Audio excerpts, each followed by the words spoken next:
de renseignement si vous vous rapprochez de notre équipe Heaven Academy. Cet événement, organisé par l'Alliance des jeunes entrepreneurs et leaders du Sénégal, promeut une après-midi riche en réflexion, en partage d'idées, mais également en inspiration.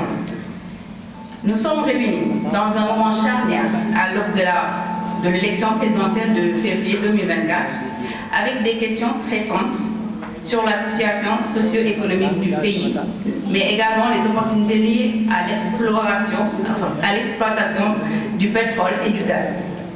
Afin de guider nos discussions et explorations, nous avons préparé un programme captivant et c'est avec un immense enthousiasme que nous plongeons dans les détails de cette grande concertation.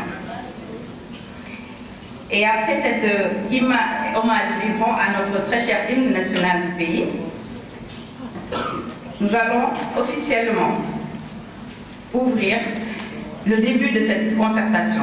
Et avant de vous présenter notre prochain intervenant, permettez-moi d'abord de mettre une lumière sur ce jeune leader incontournable au cœur de cette initiative. Il n'est pas seulement le président de cette journée, mais également le président émérite de l'Association des jeunes entrepreneurs et leaders du Sénégal, ainsi que le président directeur général de Amvi Digital Consulting. Entrepreneurs et leaders du Sénégal, je vous dis, Monsieur Watts, il incarne la vision, la passion et l'engagement qui anime la jeunesse sénégalaise. Et dans sa quête de progrès et de succès, son leadership dynamique au sein de l'association a été un catalyseur propulsant les jeunes talents vers de nouveaux horizons et créant ainsi des opportunités qui résonnent à travers notre pays. Et c'est avec un immense plaisir que je vous invite à accueillir le président Amadou Watts.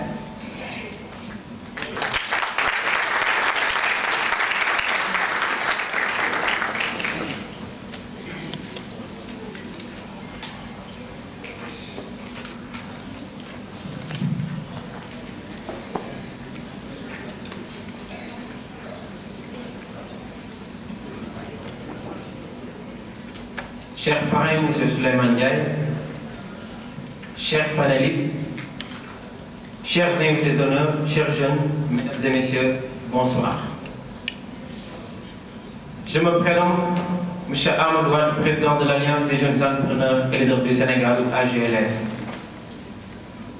Cette structure qui a été créée depuis le 6 décembre 2018 n'a cessé de prendre des initiatives citoyennes et entreprenantes afin d'impacter positivement la jeunesse sénégalaise.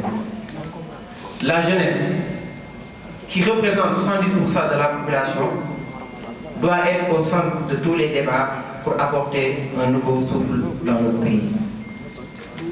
Aujourd'hui, nous sommes regroupés au Radisson pour la deuxième édition de la grande concertation de la jeunesse. Pourquoi nous concerter? Pour parler des enjeux de l'élection présidentielle de 2024. Pourquoi nous concerter? Pour parler de la situation socio-économique du pays et l'exploitation du pétrole et du gaz. La croissance économique du Sénégal s'est ralentie en 2022 dans un contexte complexe caractérisé par de fortes pressions inflationnistes, la hausse des prix mondiaux des produits de base, un régime pluviométrique défavorable et un ralentissement économique global lié à l'invasion de l'Ukraine par la Russie. Après une forte reprise de la croissance en 2021 pour atteindre 6,5% du PIB, la croissance du PIB réel a diminué en 2022 pour atteindre 4,2%, à la suite d'une baisse de l'investissement privé et des exportations, ainsi que d'une contraction de la production industrielle.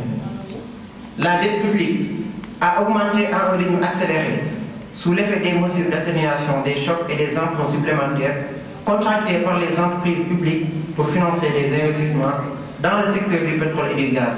Elle a atteint 69,1% du PIB en 2023, 73,3% en 2021 et 76,6% du PIB en 2022. Le resserrement monétaire mondial déclenché par l'inflation à la suite de l'invasion russe en Ukraine a entraîné une augmentation des coûts d'emprunt sur les marchés nationaux et internationaux. Cependant qu'à court terme, l'impact de la guerre en Ukraine continuera à se faire sentir sur les prix des denrées alimentaires de base bien qu'il soit atténué par la baisse des prix des produits récoltés dans le pays. Le rapport sur la situation économique du Sénégal consacre son chapitre thématique aux politiques pouvant répondre aux besoins des groupes vulnérables en les rendant résilients et suggère 4 axes d'intervention de ces politiques publiques.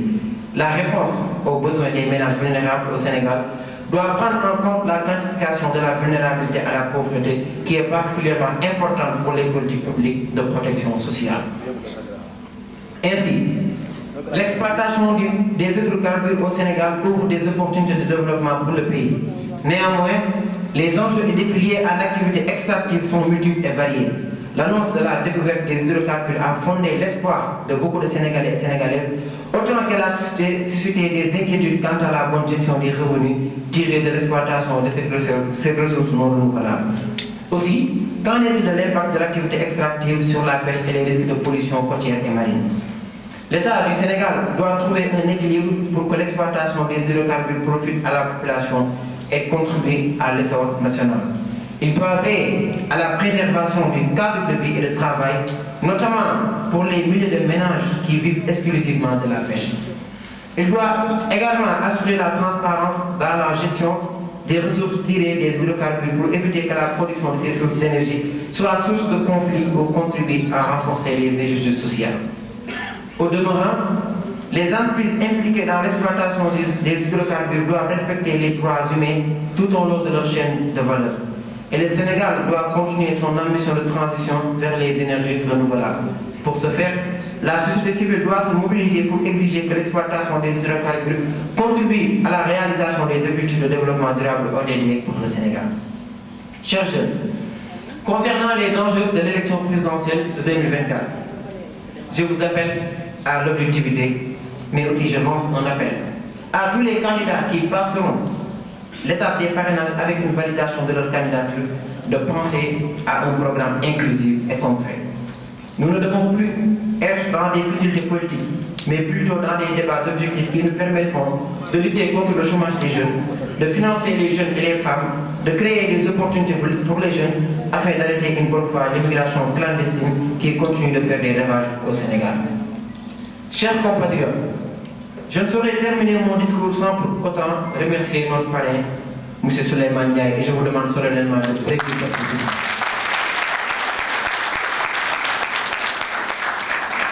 Sachez que vous avez devant vous un homme intègre et prêt à tout pour accompagner la jeunesse sénégalaise.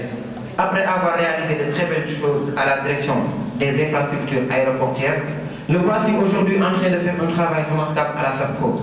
M. Souleymane Ndiaye, qui est un frère, un ami et un conseiller, mérite tout ce qu'il y a de mieux de bonne fond des universités et son courage qui font de lui une haute personnalité dans ce pays. Merci encore, Président, d'avoir accepté de parrainer et de nous accompagner pour la deuxième édition de la grande concertation de la jeunesse. Mes remerciements vont aller aussi à l'endroit de tous les membres de l'Alliance des jeunes entrepreneurs et leaders du Sénégal qui font un travail remarquable, qui ont fait un travail remarquable pour la réussite de cette journée. Parfois, il arrive des moments où les choses ne se passent pas comme prévu. Cependant, il ne faut pas baisser les bras. Il faut juste continuer à foncer, mais avec attention et vigilance. Le succès n'est pas éternel, l'échec n'est pas fatal, c'est le courage de continuer qui compte. Nous devons apprendre de nos erreurs pour aller de l'avant. Soyons forts et croyons en nous, comme on le dit en Wolof, chers jeunes, je vais terminer avec mon adage que vous connaissez tous. Dans la vie, il y a deux types de personnes. Il y a ceux qui parlent et ceux qui agissent. Ceux qui parlent et ceux qui agissent font parler d'eux. Chers jeunes, le succès, ce n'est pas un but, mais c'est une obligation. Je vous remercie. Merci beaucoup.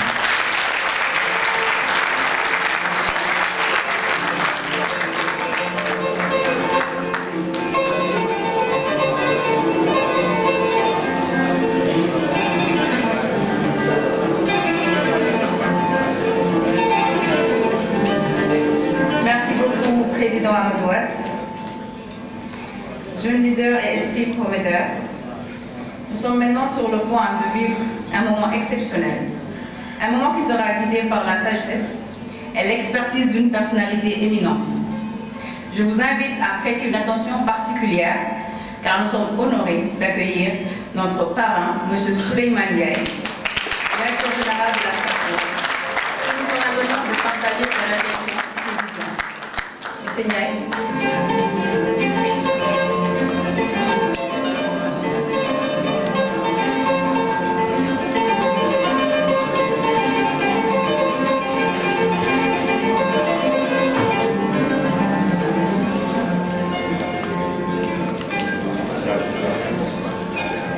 Monsieur le Président de l'Alliance des jeunes entrepreneurs du Sénégal, le Président Amadou Wade, chers panélistes, chers leaders et entrepreneurs du Sénégal, chers collaborateurs, chers jeunes, en vos rangs, grades et qualités, tout protocole observé. Nous voilà réunis aujourd'hui à l'occasion de la deuxième édition de la grande concertation de la jeunesse. Cet événement, à l'initiative de l'Alliance des jeunes leaders et entrepreneurs du Sénégal, AGELS, est un rendez-vous incontournable pour la jeunesse du Sénégal. Notre pays, fort de 18 millions d'habitants, en cette année 2023. Selon les chiffres du dernier recensement général rendu public par l'ANSD, 75% de la population sénégalaise a moins de 35 ans. Et 50% de la population sénégalaise et 50% de cette même population a un âge médian de 19 ans. Pour dire que notre population forte de 18 millions d'âmes est essentiellement jeune. C'est donc à vous, la jeunesse, que je m'adresse. Jeunesse du Sénégal, avenir de demain. Jeunesse du Sénégal, esprit de la nation. Jeunesse du Sénégal, vous êtes la relève.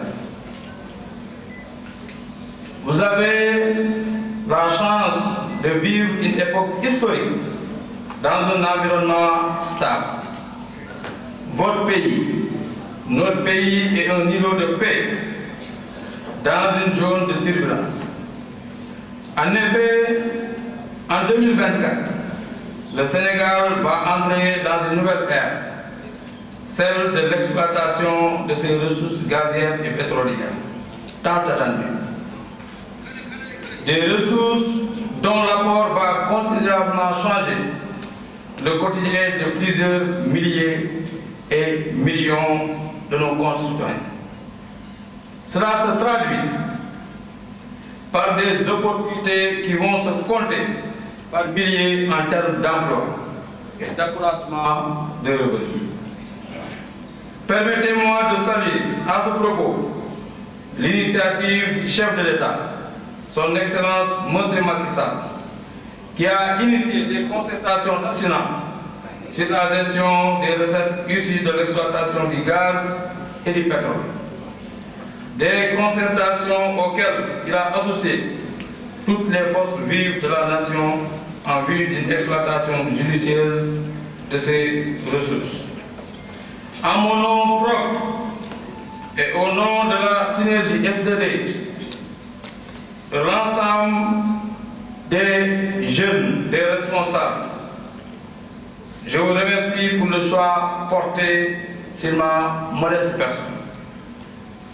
Chers jeunes du Sénégal, aujourd'hui, je souhaite vous exhorter à prendre conscience de la responsabilité qui incombe à chacun de vous en tant que citoyen du Sénégal et à moi-même qui vous parle parce que je suis un jeune comme vous. La jeunesse sénégalaise, avec sa vitalité, son dynamisme et son enthousiasme, détient le pouvoir de façonner l'avenir de notre cher pays. Nous sommes à l'aube d'une ère nouvelle, marquée par l'exploitation des ressources gazières et pétrolières, une étape cruciale pour notre développement. Cependant, avec cette opportunité vient la grande responsabilité de garantir que ces richesses profitent à tous les Sénégalais de manière équitable. En tant que jeune citoyen, vous êtes les artisans du destin du Sénégal. C'est à travers votre engagement civique, votre participation active dans les débats et surtout votre respect des valeurs de solidarité et de justice que vous allez contribuer à bâtir une nation prospère et équitable. L'importance de la concertation nationale sur la gestion des revenus gaziers et pétroliers, initiée par le président de la République, dans la nécessité de prendre des décisions collectives pour le bien de tous. Mesdames et messieurs, il est temps de transcender les clivages et les intérêts personnels pour œuvrer ensemble à la construction d'un Sénégal plus fort et plus juste. Que cette deuxième édition de la concertation de la jeunesse soit le point de départ d'une mobilisation citoyenne sans précédent. Je vous appelle à embrasser votre rôle de citoyen actif, à participer activement au processus démocratique et à être des acteurs du changement positif que notre patrie mérite. Puissiez-vous être les porteurs de la flamme de la conscience citoyenne, contribuant ainsi à l'édification d'un Sénégal prospère, uni et résilient. En vous souhaitant à tous un plein succès dans les travaux de cette grande concertation de la jeunesse, je crois fermement à la capacité de la jeunesse sénégalaise à être la force motrice du progrès et de la transformation. Merci au président Amadou Wade. Je vous remercie tous pour votre aimable attention et vous exprimer toute ma gratitude. Mais également, vous dire que personne ne doit se décourager. J'appelle les jeunes à ne pas se verser vraiment, surtout aller dans l'immigration clandestine. Actuellement, les Européens courent vers l'Afrique. On parle même de 4 à milliards. Donc si nous les Africains, on part vers l'Europe, ce serait même une perte. Parce que l'Europe n'est plus comme ce que les gens le pensaient auparavant. Actuellement, l'Europe est difficile. Les Européens courent vers l'Afrique. L'argent que les jeunes prennent pour prendre les pirogues de fortune, je pense qu'en investissant ici au Sénégal, on pourra vivre dignement, gagner sa vie. C'est ce que je voulais dire et vous dire que moi-même qui vous parle ici, quand on croit en soi, on pourra réussir.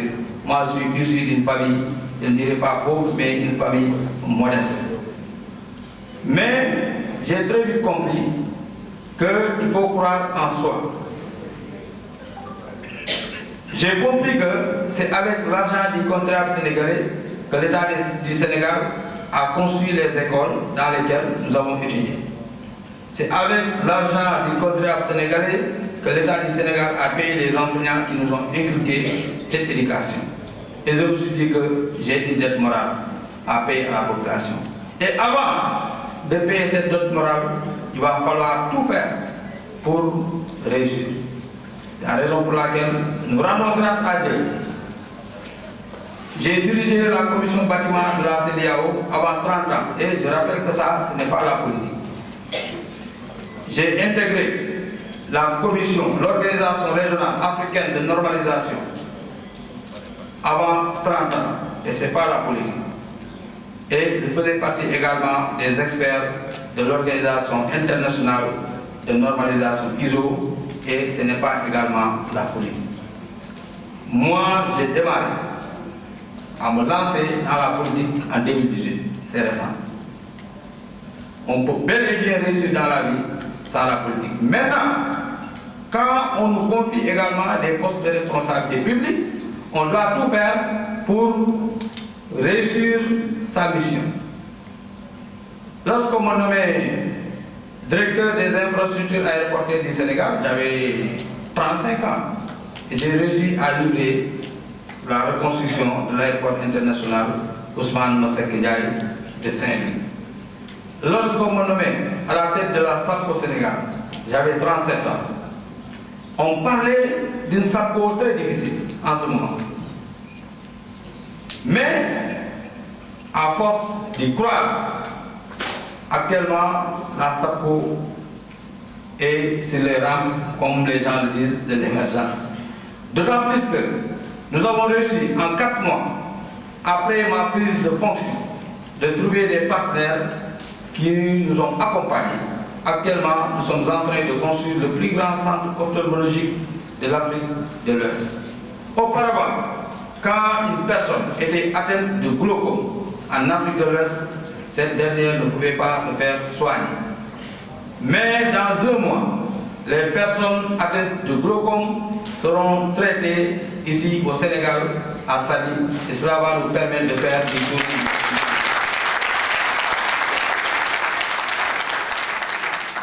Également, en collaboration avec la GCO qui exploite les mines.